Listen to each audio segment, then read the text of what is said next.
Assalamualaikum dan selamat pagi semua. Apa khabar anak-anak semua? Ustazah harap semua dalam keadaan sihat wal afiat. Baiklah, hari ini kita akan belajar tentang sesuatu tajuk. Tapi sebelum Ustazah terangkan dengan kamu apakah tajuk yang kita akan belajar hari ini, Ustazah mau kamu teka dulu apa yang kita hendak belajar berdasarkan gambar yang Ustazah tayangkan di slide dan bahan yang ada di tangan Ustazah. Okey, cuba teka. Ini apa? Tisu. Pandai Aisyah. Baik kelas, tisu ini kita biasa guna untuk apa? Apa dia?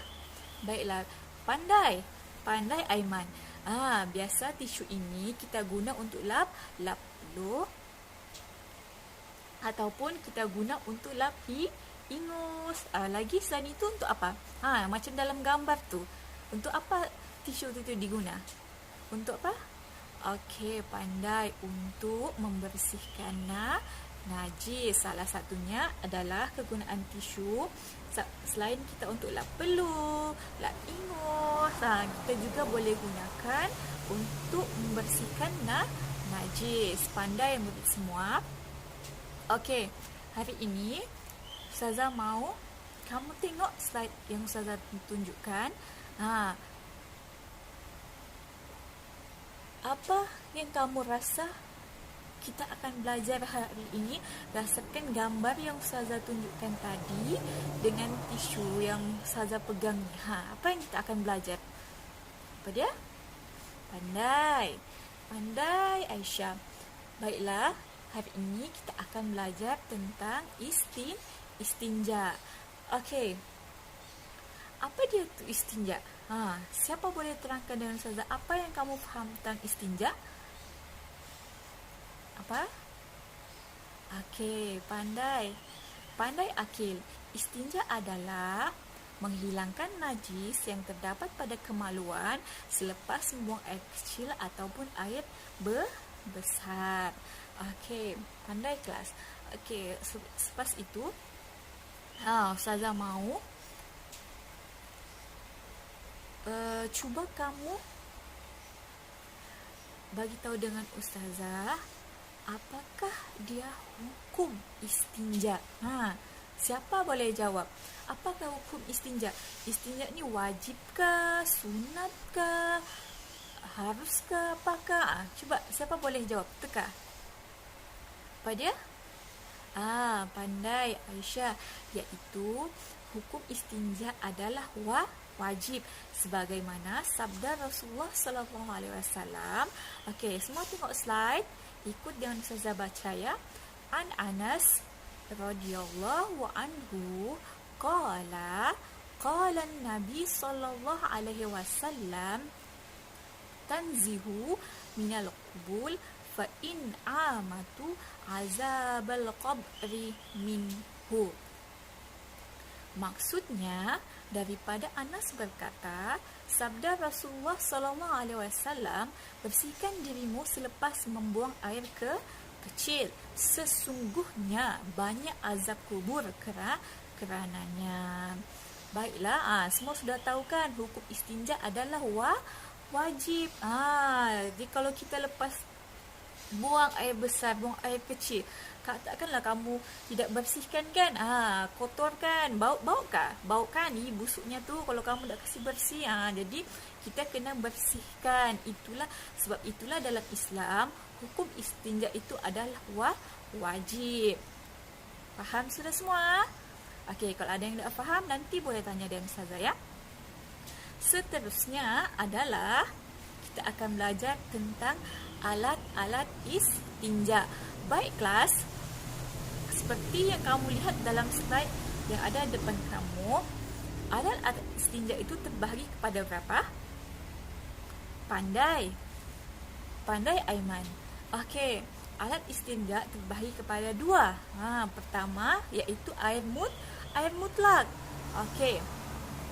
Yang kedua adalah dengan menggunakan benda-benda kesat, iaitu seperti apa? Siapa boleh sebutkan benda-benda kesat ni apa? Tadi sudah bawa contoh. Ada yang sudah bawa contoh tab awal-awal atas kita tu. Apa tu? Itu adalah salah satu contoh benda-benda kesat. Okey, sebutkan. Aisyah pandai. Pertama, tisu. Okey, selain tisu, apa lagi alat-alat istinja yang kita boleh gunakan? Okey, daun kering. Kemudian, apa lagi? Batu. Okey, apa lagi kelas? Tisu. Selain tisu apa lagi? Kulit kayu. Semua yang benda-benda yang saya sebutkan tadi adalah contoh bagi benda-benda kesat. Ada banyak lagi. Ini hanya di antaranya sahaja yang kita boleh gunakan untuk beristinja. Okey, faham sudah semua kan? Okey, kalau tak faham nanti tak boleh tanya ya. Seterusnya adalah cara-cara untuk beristinja. Okey kelas, tengok slide yang ada di hadapan kamu. Cara istinja itu boleh kita bahagikan kepada 3 kategori. Pertama, ketika kita menggunakan air mutlak sepenuhnya. Macam mana maksudnya menggunakan air mutlak sepenuhnya? Maksudnya kita dari awal hingga akhir kita membersihkan najis tersebut adalah dengan menggunakan air sahaja, tanpa menggunakan bahan-bahan kesat. Contohnya seperti apa? Macam mana caranya kita membersihkan najis itu ataupun beristinja itu dengan menggunakan air? Pertama, basuh tempat keluar najis dengan air mutlak sehingga bersih. Iaitu macam mana bersih itu? Yang dimaksudkan bersih adalah hilang bau, warna dan rasa. Itu kalau kita menggunakan air mutlak sepenuhnya. Yang kedua, kita menggunakan benda kesat. Contohnya seperti alat yang saya sebut tadi, menggunakan tisu, menggunakan kertas ataupun batu, apalagi ataupun kulit kayu, daun kering.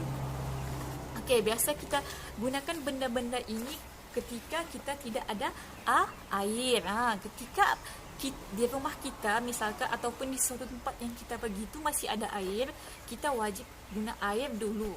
Kita kena guna air dulu, kecuali di rumah kita ataupun di tempat itu tidak ada air sudah, barulah kita guna benda-benda kesat. Macam yang Ustazah pegang ni, contohnya tisu, kertas, daun kering. Macam contoh kalau kita pergi camping kan, pergi camping ke, pergi hutan ke, pergi mana ke, suatu tempat yang tidak ada air. Jadi kamu ketika kamu berhadapan dengan situasi tersebut, macam mana kamu mau membersihkan najis kamu, sedangkan time itu tidak ada air? Salah satunya adalah dengan menggunakan benda-benda kesat. Okey, macam mana caranya bersihkan najis menggunakan benda kesat? Pertama, bersihkan tempat keluar najis tersebut dengan benda kesat hingga bersih, iaitu hilang baunya, warnanya dan rasanya. Okey, kalau kamu rasa macam masih ada bau-bau lagi, kasih bersih lagi. Jangan guna tisu yang sama ya. Bersih sekali, buang. Lepas tu ambil lagi tisu yang kedua, sekali, buang.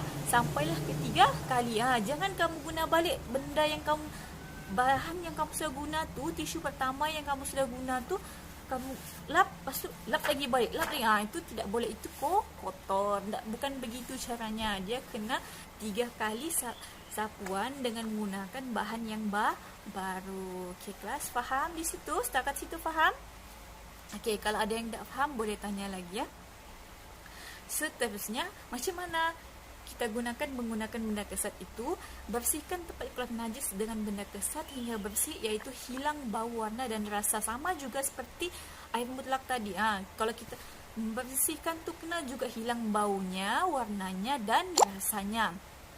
Okey, seterusnya yang ketiga, cara yang ketiga beristinja adalah ketika kita menggabungkan kedua-duanya, iaitu air mutlak dengan benda-benda kesat. Macam mana contohnya? Bersihkan dulu tempat keluar najis tersebut. Okey, dengan apa? dengan benda kesat. Contohnya seperti apa? Seperti tisu, seperti batu. Kemudian baru kita basuh dengan air mutlak. Okey, boleh faham setakat di situ? Ada yang tak faham lagi? Kalau ada yang tak faham lagi, boleh tanya dan Ustazah ya. Angkat tangan, jangan malu-malu. Pastikan kamu faham apa yang Ustazah ajar. Seterusnya, okey kelas, setelah apa yang kamu pelajari hari ini, Ustazah mau tahu sama ada kamu faham atau tidak. Jadi, Ustazah mau tanya kamu beberapa soalan. Soalan pertama, okey, siapa boleh jawab? Cuba angkat tangan ya. Siapa boleh sebutkan pengertian istinja? Angkat tangan. Okey, pandai. Aisyah. Okey Aisyah, cuba sebutkan pengertian istinja Aisyah. Apa yang kamu tahu berkenaan dengan istinja? Okey, pandai Aisyah. Istinja ialah menghilangkan najis yang terdapat pada kemaluan selepas membuang air kecil ataupun air besar. Good job. Seterusnya, pintar Aisyah. Seterusnya Ustazah mau tanya, sebutkan alat-alat yang boleh kita gunakan untuk beristinja. Apa dia? Aiman. Apa idea Aiman? Okey, pandai air mutlak. Okey kelas, Ustazah mau kamu tengok di sini. Tengok Ustazah punya air kopi ni. Kopi Ustazah ni sedap. Tapi jangan kau minta ya. Tak apa. Okey, Ustazah mau tanya, kalau kita menggunakan air kopi untuk istinja, bolehkah? Bolehkah? Okey, pandai Siti. Tak boleh. Dia bukan mutlak. Dia memang air, tapi dia air berwarna, bukan air mutlak. Kamu sudah belajar kan air mutlak tu macam mana kan? Okey, pandai kelas. Okey, seterusnya, terangkan. Ustazah mau salah satu daripada kamu terangkan macam mana cara kita untuk beristinja menggunakan air. Apa dia? Okey, pandai Aiman. Okey kelas, alhamdulillah. Setelah kita belajar hari ini, Ustazah mau kamu mau melakukan sebuah tugasan sebagai aktiviti pengukuhan pemahaman kamu. Ustazah mau kamu mau tahu kamu fahamkah tidak dengan apa yang Ustazah sampaikan hari ini. Baiklah, tugasan kamu adalah seperti berikut. Kamu dikehendaki untuk membuat sebuah poster. Poster tersebut berkenaan dengan alat-alat istinja. Okey, kamu boleh buat ikut kreativiti kamu masing-masing.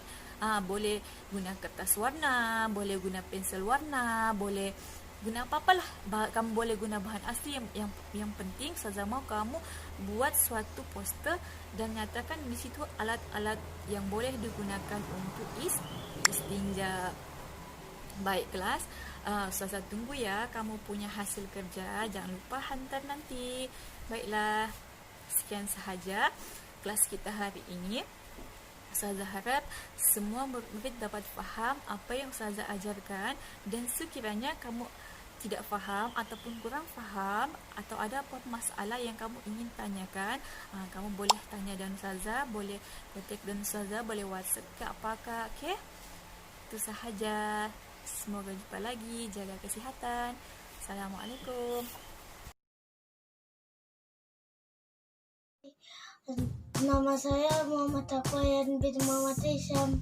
Saya dari kelas 2 UIA. Sekolah SK Kukusan. Ini poster alat-alat istinjak saya. Ini alat-alat istinjak, air mutlak, batu, tisu, kertas, kain. Itu saja. Bye-bye.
Saya Nurdania Aisyah. Ini alat-alat beristinja. Yang pertama batu, yang kedua tisu, yang ketiga air mutlak, yang keempat daun kering, dan yang kelima kulit kering. Terima kasih.